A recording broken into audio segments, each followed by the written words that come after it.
very good day to everyone. Let's continue our quest for the excellence in A Math. Today we'll be looking at a differentiation question. It is given that y equals to 3x over x squared plus 9 whole thing is square rooted, and we are supposed to find dy dx. This is part 1 of the question.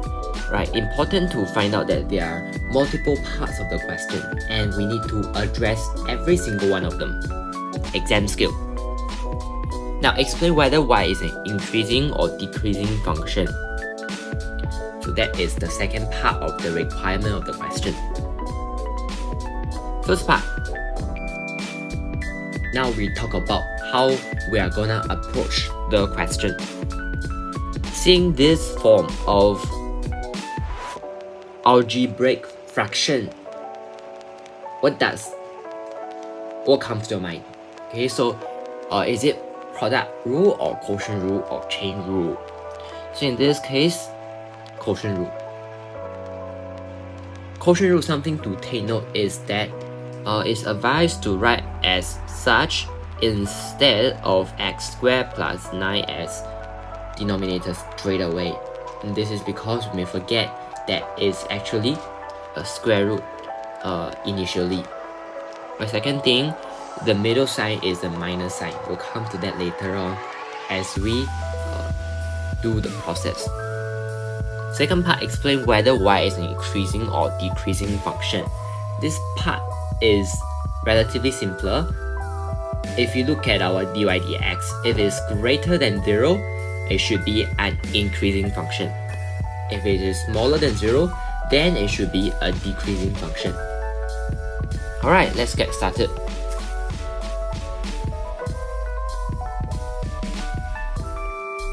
Our dy dx equal to, now we are first gonna deal with the denominator.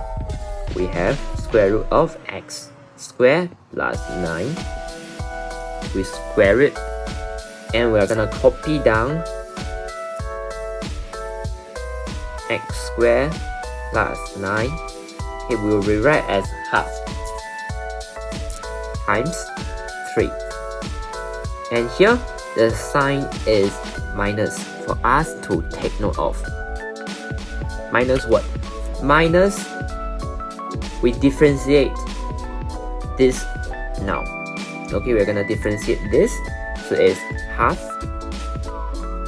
times 2x now times 3x. Right. Now we will be having x squared plus 9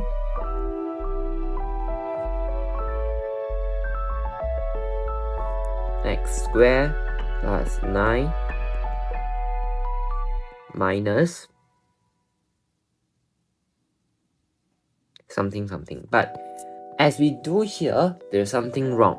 We didn't perform the second part correctly. So we're gonna reattempt that particular part first before we continue. Now we're gonna differentiate this. A lot of students tend to make mistakes here. A lot of us tend to make errors here. So firstly, power bring down. Now we often forget that there is power minus 1. So half minus 1 should be negative half instead of 0. Then we times 2x. Then we times 3x. What we want to do is we're gonna extract out x squared plus 9. And this is a super good exam trick.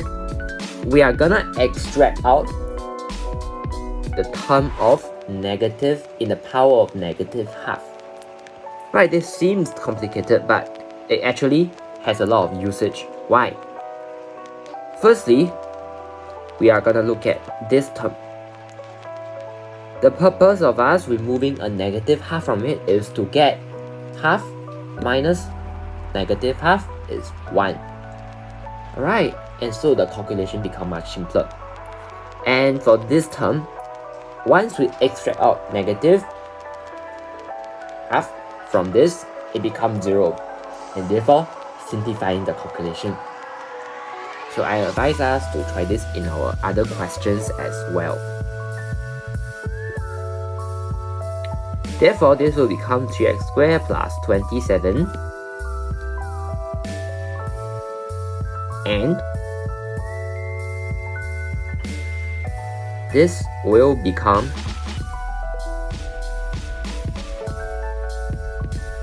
3x squared.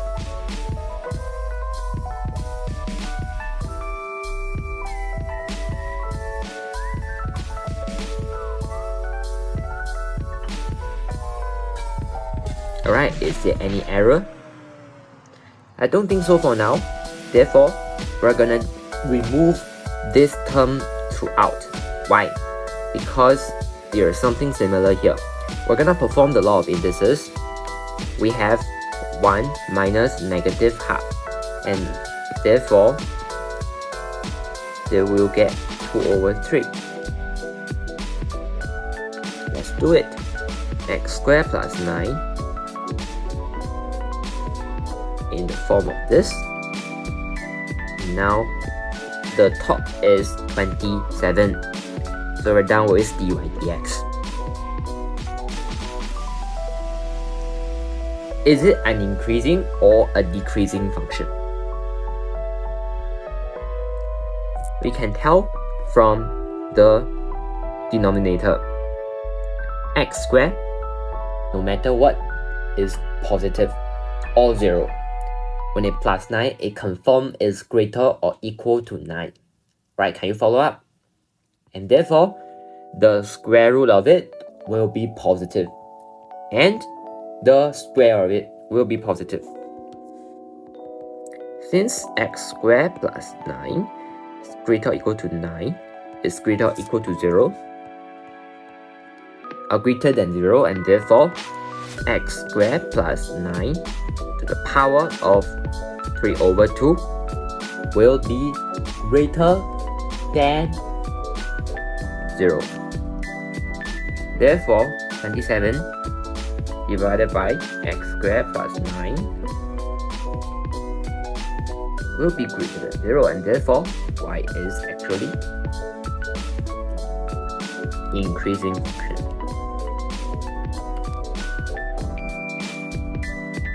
Exam skill is very important to write out step by step. We cannot straight away write this is greater than 0 because there is no basis. We want evidence-based reasoning, and therefore step by step.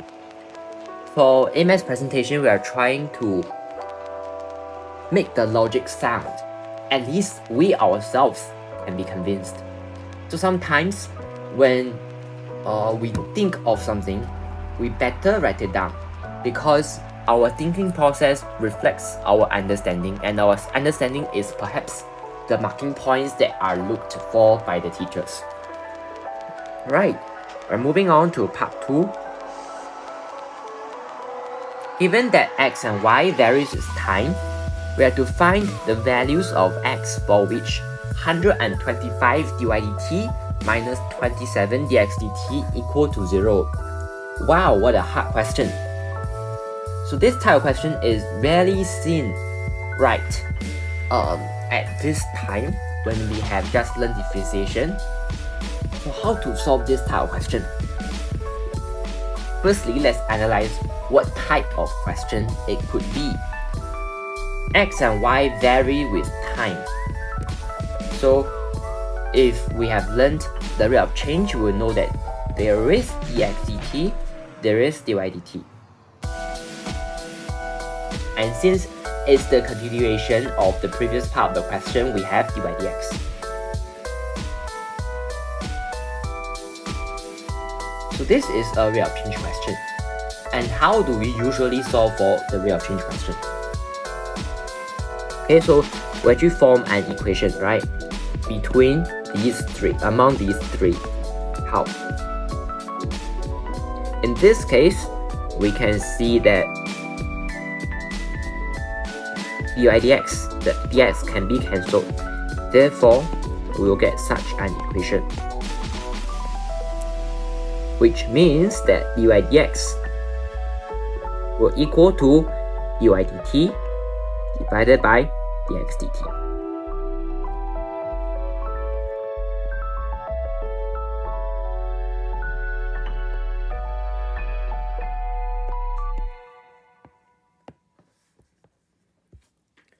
So since that is the core of rate of change concept, what we are trying to do is see whether we can manipulate the equation so that it fits this form.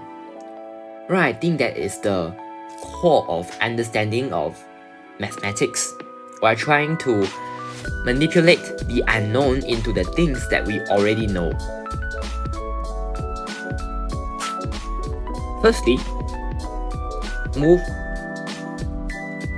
the 27 to the right hand side. And now we want dy dt divided by dx dt. And therefore, we'll be having 27 divided by 125 equal to dy dt over dx dt.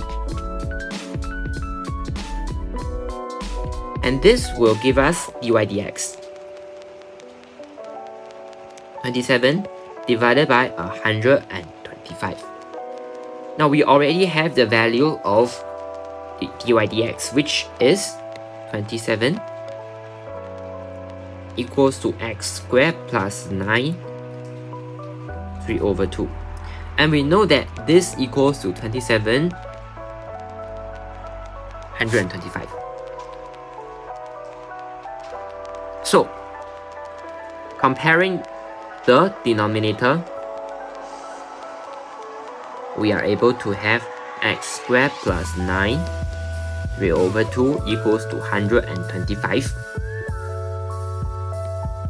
So 125 meaning that we are going to divide, we are going to square cube root it first before we square.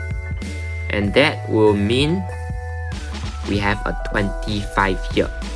25 minus 9 equals to x squared equals to 16, and x equal to plus and minus 4. This is crucial, right? Whenever it's a square, remember that there are always two answers. By the way, also to check whether there is a rejection here. Did they say that x has to be a positive number? I don't think so. And therefore, the values of x for which this makes sense is plus or minus 4. Alright, and that's all for today's video. I hope that we have learned something together.